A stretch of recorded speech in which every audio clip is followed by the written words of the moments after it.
દર્શક મિત્રો, આજ રોજ આનંદ આશ્રમ ખાતે ગીતા જ્ઞાન સત્સંગ યોજાયો, જેની અંદર જીવન જીવવાની કળા ઉપર પ્રકાશ પાડવામાં આવ્યો હતો. वंदे मातरम। आज आनंद आश्रम में ये सौभाग्य के दिन है कि एक ऐसा व्यक्तित्व, एक ऐसा संत जो ऋषिकेश के कैलाश आश्रम से आए हैं, परम पूज्य स्वामी श्री मेधानंद जी महाराज, पिछले 52 सालों से स्वामी जी लगातार कैलाश आश्रम की सेवा में निमग्न रहे हैं। कई साल से वो आचार्य पद निभा रहे हैं। हमारे सनातन शास्त्रों को आप पढ़ाते हैं।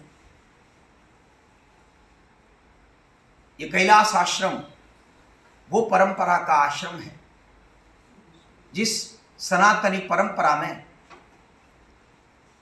इस देश के प्रखर व्यक्तित्व जैसा श्री स्वामी विवेकानंद जी, स्वामी रामतीर्थ जी, स्वामी शिवानंद जी, मेरे गुरुदेव स्वामी दयानंद सरस्वती जी, स्वामी तद्रूपानंद जी और पूरे भारत के विभिन्न प्रांतों से बड़े बड़े संत आए, वहाँ प्रस्थानत्रयी का वेदांत अभ्यास किया और पूरे राष्ट्र और विश्व के कई जगह पे आज भी ये सब ज्ञान का प्रचार प्रसार करते हैं।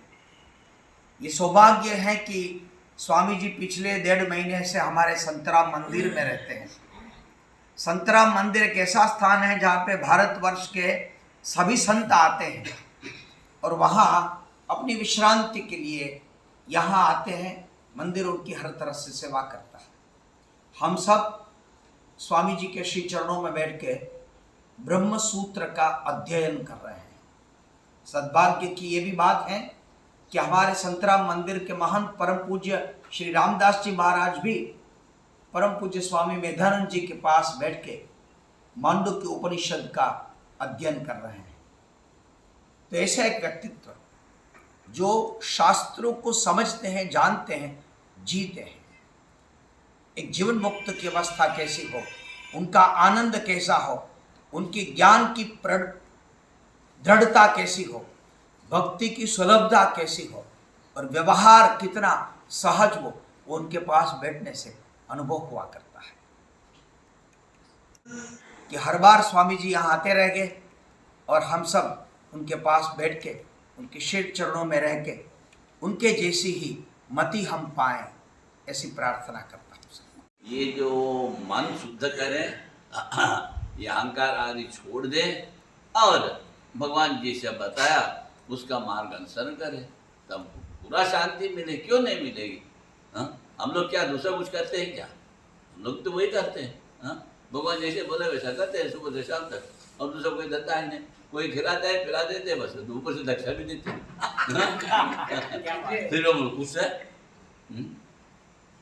इसलिए गीता में जो कुछ बताया उसको ढंग से समझे, उसके अनुपालन करें। मुख्य रूप से हर एक व्यक्ति के अंदर विवेक होना चाहिए।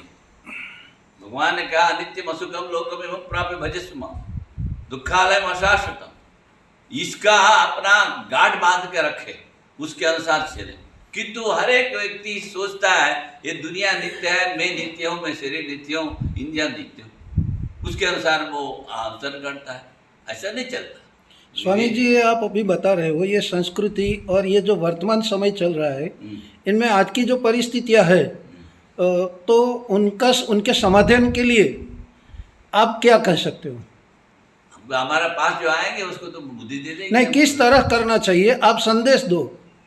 किस तरह मतलब अभी जो बताया था ना, उसको तो गीता ढंग से पढ़े और ये जगत को अनित्य समझे, शरीर को अनित्य समझे, उसके अनुसार अपना स्मरण, आत्मचिंतन, स्वस्वरूपानुसंधानम कहा, वो अपना चिंतन करे, वही भगवान है। अब भगवान को भीतर बैठा के सारा दुनिया ढूंढता है। ये कहाँ का काम नियम है? आपका भीतर है, आप भीतर का उसका चिंतन करो, अब सुखी हो जाओगे। दिन भर एक ही मन दिया, उसको तो दुनिया में देता है, अब बोलते हैं मैं दुखी हूं, और उसका क्या दवाई लाभ है? अरे आपका भीतर सब कुछ है, हाँ, उसका चिंतन करो। वही भगवान कहते हैं, हाँ, अयम आत्मा ब्रह्माहम ब्रह्मास्मि। आपका भीतर जो भगवान है उसका चिंतन करके दुनियादारी छोड़ के सुखी रहो, कि तो दुनियादारी को पकड़े कहाँ सुखी रहेंगे?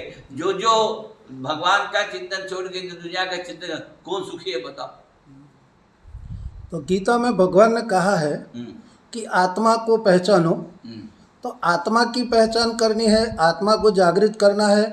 तो ये संत पुरुषों, महापुरुषों, विद्वान पंडितों, आचार्यों ने जो आज तक बताया है, इनमें आप सरल, सहज और अनुकूल भाषा में आप किस तरह समझाते हो?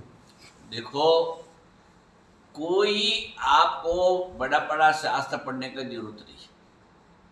जागृत स्वप्न सुषुप्ति आप दिन भर अनुभव करते हो, है ना?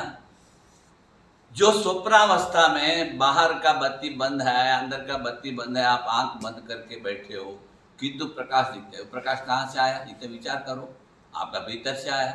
उसी प्रकाश में आप अपना संस्कार देख रहे हो। हाँ, बाहर से स्वप्न के लिए कुछ ले जाते हो क्या? नहीं ले जाते। ये स्वप्नावस्था का अनुभव आपका है। हाँ, आप भले शास्त्र को मत मानो, किंतु आप अनुभव कर रहे हो ना। और वैसा ही जागृत में आपका इंद्रिया, मन, शरीर काम कर रहा है। सुषुप्ति में क्या काम कर रहा है भाई? कोई काम नहीं कर रहा है, फिर भी अनुभव हो रहा है कि नहीं? अनुभव किसके द्वारा होता है? चेतन के द्वारा होता है, जड़ के द्वारा अनुभव नहीं होता। ये जो है सामने बैठा है जड़, ये कुछ अनुभव नहीं कर सकता। जो चेतन व्यक्ति है वही अनुभव करता है। जो चेतन जिसके अंदर है, आप गाय को डंडा दिखा भाग जाएगा, हाँ, घास दिखा आ जाएगा, वो भी चैतन्य है। इसलिए जो चैतन्य आपका भीतर, उसका पहचानो। और सारा दुनिया छोड़ के सोते हो कि नहीं? तो किसी को बोलो भाई तुमको 5 लाख दे देंगे, तुम 1 महीने नहीं सोना, मानेगा? ठीक, बहुत बढ़िया, आपका खूब खूब शुक्रिया।